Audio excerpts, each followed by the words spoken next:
Olá pessoal, essa aula de engenharia de software. Vou falar mais um pouco sobre análise de software orientado a objetos. Vou abordar alguns conceitos da orientação a objetos nessa aula. Falando aqui, primeiramente vamos falar por que desenvolver orientado a objetos. Qual o objetivo, qual a vantagem de se desenvolver um programa orientado a objetos? Quando se pensa no programa orientado a objetos, se pensa em algumas questões importantes no desenvolvimento do software. Primeiramente, atender aquele requisito do usuário, ter a funcionalidade desenvolvida, funcionando. Que esse programa ele seja de fácil manutenção, porque eu possa estender aquele programa, adaptar, modificar ele de fácil forma, não tendo que procurar uma regra de negócio, 1 milhão de códigos. Eu posso encontrar isso de forma fácil e ágil. Poder reutilizar aquele meu código de várias formas e o máximo possível e modularizar para que eu possa instalar partes apenas do meu sistema ou instalar ele completamente, dividir isso em partes para facilitar o desenvolvimento, para facilitar a manutenção. Então a modularização ajuda em vários aspectos, tanto a manutenção, tanto a instalação e a negociação com clientes, com usuários. Então, a orientação a objetos, ela vem ajudar nesses aspectos. Como que isso acontece, Um dos princípios da orientação a objetos é em relação ao que a gente chama de coesão. Eu vou falar sobre esse conceito. Então, o que é a coesão? Quando a gente fala em coesão, a gente está falando sobre a responsabilidade da classe. Uma classe que tem uma responsabilidade bem definida, um escopo bem definido, a gente diz que é uma classe com alta coesão, uma classe coesa. Por quê? Quando um programa orientado a objeto é desenvolvido, ele tem que funcionar como um conjunto de objetos que interagem através da troca de mensagens para produzir algum resultado para o usuário, para produzir alguma funcionalidade. Além disso, esses objetos, a gente pode ter a possibilidade de reorganizar eles, readaptar eles para criar outras funcionalidades. Então, trabalhando de forma modular, de forma reutilizar esses objetos. E para que a gente possa reutilizar esses objetos, eles têm que estar bem definidos, eles têm que ser com o escopo bem definido. Então, um programa orientado a objetos poderia funcionar como uma linha de produção, onde que vários objetos trabalhariam em conjunto para produzir um resultado, mas cada um deles vai desempenhar uma função específica lá dentro daquele programa. Então, assim, a classe ela tem que ter esse escopo bem definido. O que seria esse escopo, essa responsabilidade? Trabalhar um conjunto de informações que seja bem integrado entre si. Então, eu tenho lá uma classe que vai responder por uma parte do sistema, tem que ser uma parte bem coesa, uma parte que faça sentido aquelas informações estarem juntas. Então, ele tem que ser responsável por um conjunto de informações específicas, onde os métodos e os atributos eles têm que estar relacionados entre si. Quando a classe atende esse papel, quando ela consegue fazer isso de forma eficiente, a gente diz que a classe é coesa. Isso seria a responsabilidade da classe. Eu vou mostrar aqui um exemplo no Asta para deixar isso mais claro. Peguei aquela mesma classe livro que a gente já estava trabalhando na outra aula e acrescentei mais alguns atributos. Então, já tinha o título, ano de publicação, preço e nota. Eu acrescentei um autor, número de publicações e sobre o autor, que também são informações que aparecem lá no livro. E, além disso, os métodos listar publicações e listar autor. Já havia o listar livro e atualizar nota. Então, essas informações aqui, os atributos, elas são informações que aparecem lá em um livro, se eu for verificar, muitas dessas informações. Mas, se eu pensar na responsabilidade da classe livro, deveria se referenciar apenas informações que são estritamente relacionadas ao livro, informações que têm relações entre si. Por exemplo, o título é o título do livro, o ano de publicação é o ano de publicação do livro. Mas o número de publicações já se referencia ao autor, não ao livro. Sobre o autor se referencia ao autor e não ao livro, né? O livro tem o seu autor também, mas essas outras informações estariam relacionadas a um outro objeto, né? Poderiam estar alocadas em outro local. Então, eu poderia criar uma nova classe, vamos chamar aqui, por exemplo, de autor, onde eu vou realocar essas informações, né? Vou colocar lá o autor lá, o número de publicações e sobre o autor.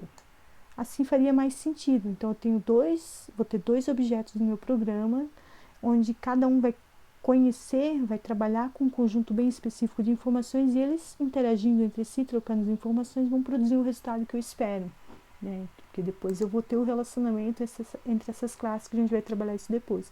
E isso eu também vou verificar nos meus métodos. Os métodos da minha classe, eles devem estar relacionados aos atributos dela.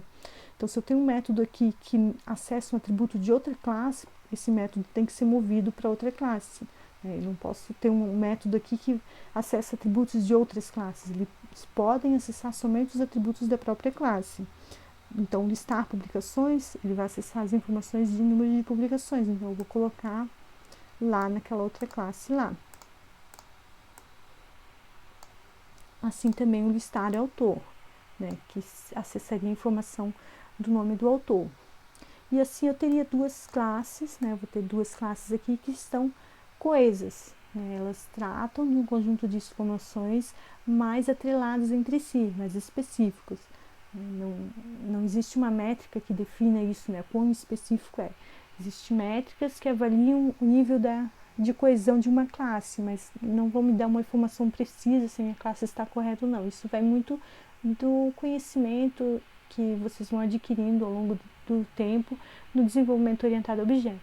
Então, o ideal é que o meu programa ele tenha vários objetos, né? Não um único objeto que faça tudo, mas eu tenha vários objetos, cada um faz uma pequena partezinha e eu posso readaptar, reorganizar, reutilizar esses objetos de forma mais fácil. Hoje aqui eu estou trabalhando com o livro, depois eu posso ter um panfleto que também, por exemplo, teria o autor, o artigo e assim por diante. Então, poder reaproveitar melhor essas informações em outros locais. E aí, juntando um outro conceito, né, que dá orientação a objeto e que é utilizado para poder manipular e tratar esse aspecto da responsabilidade, deixa eu voltar aqui no slide. A gente também tem o encapsulamento. O que é esse encapsulamento? É a proteção de acesso aos membros da classe. Então, os membros são os atributos e os métodos. Por que proteger? A gente protege esses membros, né, porque a classe ela é responsável pelas suas informações e como essas informações são manipuladas. Então, se ela é responsável por tratar aquelas informações, né, quer dizer que lá dentro são implementadas regras de negócio para acessar aqueles atributos, para atualizar aquelas informações. Então, não posso deixar com que outros objetos, outros programas façam isso, manipulem aquelas informações.